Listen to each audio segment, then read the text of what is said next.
आर्थिक क्रिया और आर्थिक क्रिया के प्रकार या economic activities and kinds of economic activities के बारे में इस वीडियो में संक्षेप में जानेंगे। सबसे पहले हम जानेंगे आर्थिक क्रिया के बारे में। आर्थिक क्रिया किसे कहते हैं? उस क्रिया को आर्थिक क्रिया कहते हैं जिसका संबंध मानवीय आवश्यकताओं को संतुष्ट करने के लिए सीमित साधनों के उपयोग से होता है।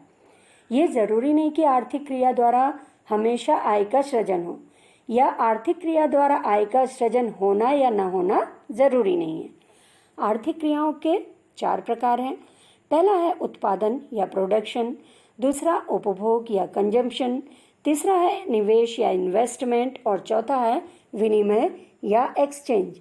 इस तरह से आर्थिक क्रियाओं को 4 भागों में बांटा गया है: उत्पादन, उपभोग, निवेश और विनिमय। सबसे पहले हम जानेंगे उत्पादन या प्रोडक्शन के बारे में। उत्पादन वह आर्थिक क्रिया है जिसका संबंध वस्तुओं तथा सेवाओं की उपयोगिता अथवा मूल्य में वृद्धि करने से है। उत्पादन का उद्देश्य ऐसी वस्तुएं और सेवाएं बनाना है जिनकी मनुष्य को बेहतर जीवन यापन के लिए आवश्यकता होती है। उत्पादन अर्थशास्त्र का एक महत्वपूर्ण विभाग है जिसके अंतर्गत इस बात का अध्ययन किया जाता है कि धन का उत्पादन कैसे और किन किन साधनों से होता है। उत्पादन के लिए 4 मूल आवश्यकताएं होती हैं। कौन सी हैं? सबसे पहला है भूमि, दूसरा श्रम, तीसरा भौतिक पूंजी और चौथा है मानव पूंजी। तो भूमि और भौतिक पूंजी जो हैं ये उत्पादन के निष्क्रिय साधन हैं, जबकि श्रम और मानव पूंजी उत्पादन के सक्रिय साधन हैं। अब उत्पादन का उदाहरण देखिए। यहाँ पे नारियल का रेशा दिखाया हुआ है। नारियल का रेशा उपयोगी तो है, लेकिन इसकी उपयोगिता उतनी नहीं है जितनी इससे बनी वस्तुओं की। जैसे यहाँ पे एक उदाहरण दे रखा, नारियल के रेशे से जब चटाई बन जाती है, इसके मूल्य में तो वृद्धि होती ही है, साथ ही इसकी उपयोगिता का भी सृजन होता है या उपयोगिता बढ़ जाती है। इसी तरह से नारियल से और भी बहुत सी वस्तुएं बनती हैं। वस्तुओं की उपयोगिता नारियल के रेशे से अधिक होती है, तो ये उत्पादन का उदाहरण है क्योंकि यहाँ पर उपयोगिता का सृजन हो रहा है। इसी तरह से यहाँ पर दूसरा उदाहरण इसका देखिए। सूती धागा है, इसका मूल्य होता है, लेकिन अगर इससे वस्त्र बना दिए जाते हैं, वस्त्र का उत्पादन कर दिया जाता है, तो इसकी उपयोगिता बहुत अधिक बढ़ जाती है। तो ये उत्पादन का उदाहरण है क्योंकि सूती धागे से सूती वस्त्र बन रहे हैं जिसके मूल्य में भी वृद्धि हो रही है, साथ ही साथ उपयोगिता का सृजन हो रहा है। तो ये उत्पादन का उदाहरण है। दूसरा है उपभोग या कंजम्पशन। उपभोग वह आर्थिक क्रिया है जिसका संबंध व्यक्तिगत और सामूहिक आवश्यकताओं की प्रत्यक्ष संतुष्टि के लिए वस्तुओं और सेवाओं की उपयोगिता के उपयोग से है। यदि हम अपनी आवश्यकता को संतुष्ट करने के लिए किसी वस्तु को उपयोग में लाते हैं तो वो उपभोग का उदाहरण है।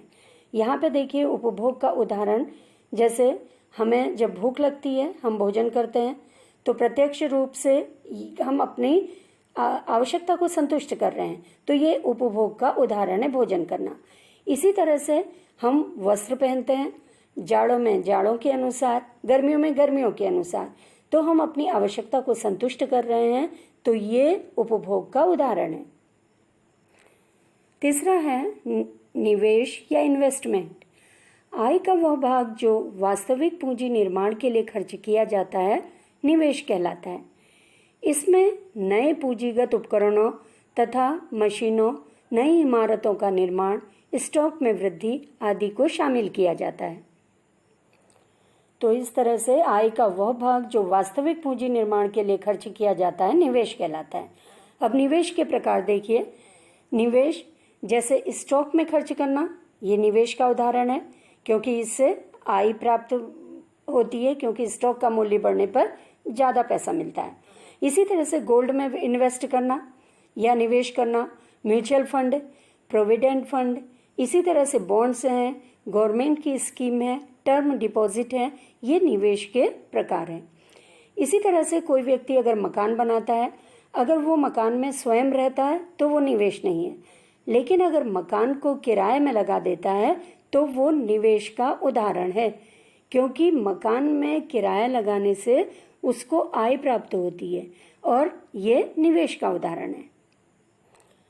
चौथा जो आर्थिक क्रियाओं का प्रकार है वो है विनिमय या एक्सचेंज। विनिमय वह क्रिया है जिसका संबंध किसी वस्तु या उत्पादन के साधन के क्रय विक्रय से है। इनका क्रय विक्रय अधिकतर मुद्रा द्वारा किया जाता है। इस क्रिया को कीमत निर्धारण भी कहा जाता है। पहले से जब समाज पूरी तरह से विकसित नहीं था, उस समय वस्तुओं के द्वारा भी विनिमय होता था, उसको वस्तु विनिमय कहा जाता था। मुद्रा द्वारा विनिमय को चित्र द्वारा समझिए। अगर किसी व्यक्ति ने कार लेनी है तो उसके लिए मुद्रा उसको उस व्यक्ति को देनी पड़ेगी जिससे वो कार क्रय कर रहा है या खरीद रहा है, तो ये मुद्रा द्वारा विनिमय का उदाहरण है। आज हमें किसी भी वस्तु की ज़रूरत होती है तो हम मुद्रा द्वारा उस वस्तु को खरीद सकते हैं। ये मुद्रा द्वारा विनिमय का उदाहरण है।